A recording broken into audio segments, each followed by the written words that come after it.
Yo, what's up? This is Akoski of Fun Day. Back at it once again for you and for yours. And I came across this on a humbug. This series right here gonna be about World War II battles in Africa. You know, and I'm gonna keep the lesser known battles in Africa. I'm not gonna go to the Battle of El Amini in Northern Africa and stuff like that. You know what I'm saying?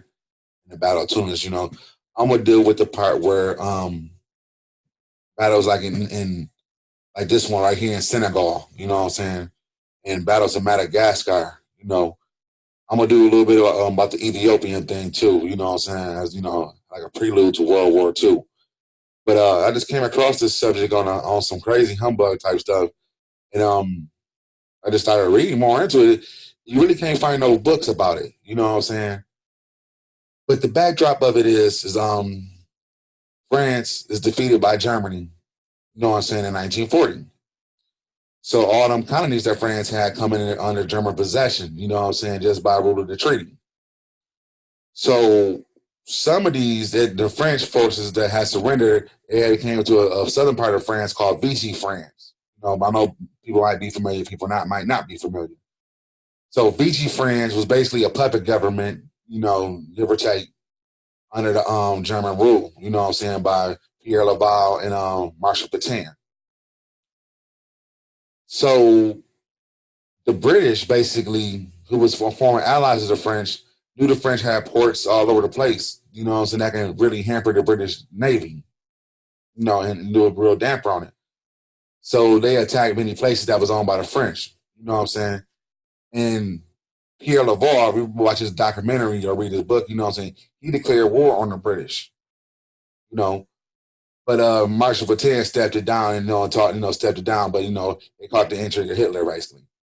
Anywho, so Charles de Gaulle, who was the leader of the Free French forces, he's a general at this time. He wanted to just get it back, you know what I'm saying? So he thought it was gonna be basically a takeover. They're gonna see him and they're gonna show him love, whoop de whoop, and he was just gonna walk in there and take it over. Now, in some places that did happen like that, in some places it didn't happen like that. You know what I'm saying? A couple places didn't happen like that because like this happened in all of Africa where we not really discussed about or we not really learned, we not really learned about. You know what I'm saying? So we're gonna get to one of the spots about it, and this one happened in Senegal. This one from the War History Online, the place of military history news and views. Like I said earlier, I was trying to look for a book to get a little bit more schooled up and studied on it. You know what I'm saying? Look for a book or something like that I can purchase online or whatever. But it was a real hard find unless my parlez-vous français is not top par. Which is bad on my side. The embarrassing British attack on the Port of Dakar, Operation Menace. This comes out October 2nd, 2018, by Andrew Knighton. On September 1940, Britain tried to gain an advantage over Nazi Germany by seizing the French colony of Dakar, which is today Senegal. It's an operation that ended in an embarrassing defeat, a colonial prize. The Port of Dakar was a valuable prize. Lying on the western edge of North Africa, it could be used to manage the sea lane which provided Britain with vital supplies. In the aftermath of the fall of France, it was held by the Vichy regime, a right-wing government collaborating with the Germans. More than this, Dakar provided a route into French West Africa. If the British gained control of West Africa, then it would gain territory at the expense of the French. Even if it stayed French, Allied control of West Africa was far better than Nazi control alternative.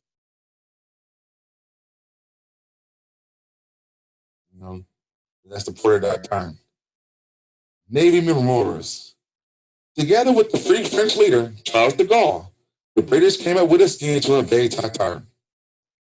2,700 Free French troops will be transported there by sea, escorted by the British Royal Navy, and backed up by a larger British Army force. The French would go in first, with de Gaulle predicting little, if any, resistance. If more force was needed, then the British would provide. The invasion was precedent on a series of naval maneuvers along the African coast as the Royal Navy tried to prevent Forrest Y, a group of Vichy warships, from reaching and staying Dakar. No shots were fired. Instead, the British and French engaged in a muddled war of words trying to avoid fighting men they ultimately hoped to win to the side. This approach proved counterproductive, and the result in most of Force Y being trapped at Dakar, which they could have otherwise moved on. Early setbacks. Around the dawn on the 23rd of September, British ships advanced to Dakar. De Gaulle, who was with the fleet, broadcast a series of messages to the port defenders, calling upon them to abandon Vichy and turn down the town over to him. Conditions defeated the Allies. Dick missed diminished the menacing approach of the British fleet. Admiral Landau, the commander of the naval base, sent de Gaulle messengers back to him in a hail of machine gun fire. French freeman Aaron briefly seized an airbase before they, in turn, were seized by Vichy forces. A shooting war. Since the garrison had neither surrendered nor started fighting among themselves, the British turned to Plan B. Their small fleet of warships opened fire. The rest of the day was filled mostly with shelling as the British fought against Force Y and the Vichy shore batteries. The variety was added by torpedoes from the Vichy submarines. Several ships were damaged on both sides. By dusk, the defenders remained determined and their guns mostly intact. Meanwhile, an attempting landing by 60 Free French Marines was seen off by an offshore battery and the Senegalese infantry. Right, that's another sidebar in this too. That's why I wanted to find a book about it, because it's black soldiers fighting against this war too on the side of the Nazis. Go figure. They fight for the Vichy French. So that's one of the main reasons I was trying to find a book on it. It was just, like I said, it's hard to find, and my parlez-vous français is not up. Stop at nothing.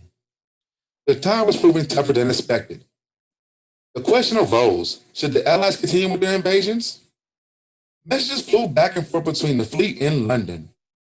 At 9 in the evening, Admiral Cunningham, the British commander, received one that he decided to debate. This personal message was from Churchill, could not have been clearer. The Prime Minister said, have begun, must go on to the end, stop at nothing. Just before midnight, the Allies broadcasted a demand for surrender to the Vichy governor, Monsieur Bassan. 4 hours later,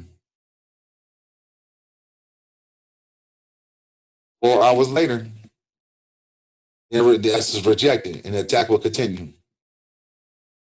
There's the British admiral who fought that war, that battle. Let's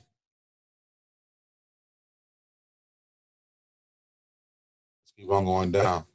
But yeah, like I said, there's not really much written about this, and I'm just glad to bring it to you, a couple history books on that. So I'm going to keep on digging, looking for a book on this. Ineffective bombardment. The next day was filled with further bombardment.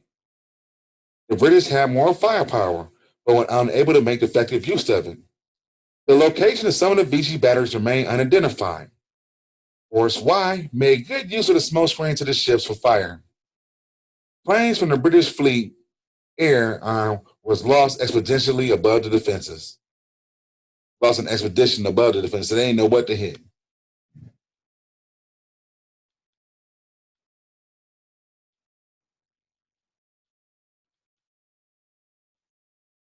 I just see there's a ship right there that got, where the Danish was involved, which is another dang crazy.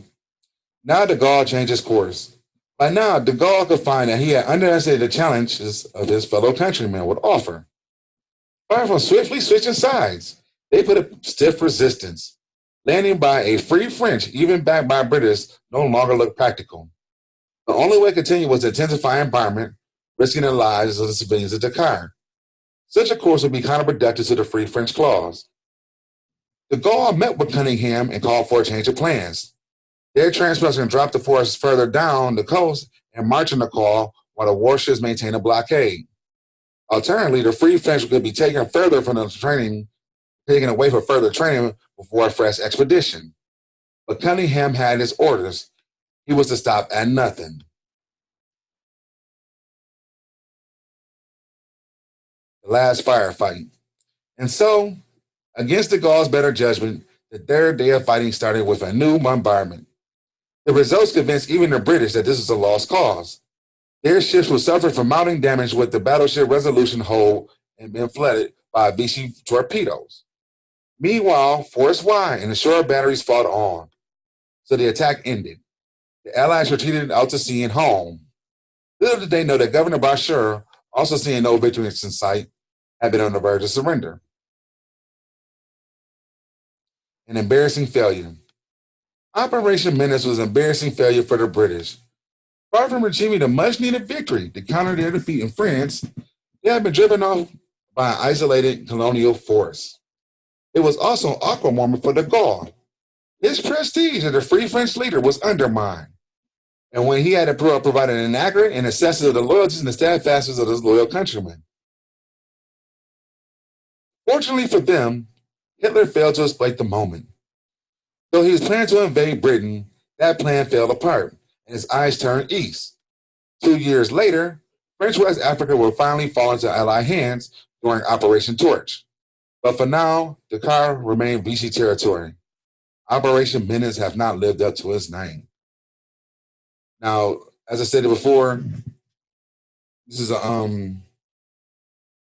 just one of the battles, because as I said before, it took 2 years later, you know what I'm saying, to Operation Torch. That's the one that the Americans involved with the landing on, North Africa and stuff like that. So it's a couple other battles that's not discussed that we're going to try to find out and discuss in the history book. I done found about 4 or 5 so far. You know what I'm saying? So this is going to be a series on that, dropping knowledge on that. I'm going to try to get the books for them, as I said before. But like I said, the books is kind of hard to come by because of the language barrier, reading and things of that nature. You know what I'm saying? So this is Coach Skin Fun. Hit the like button, share it for you and for yours. Peace.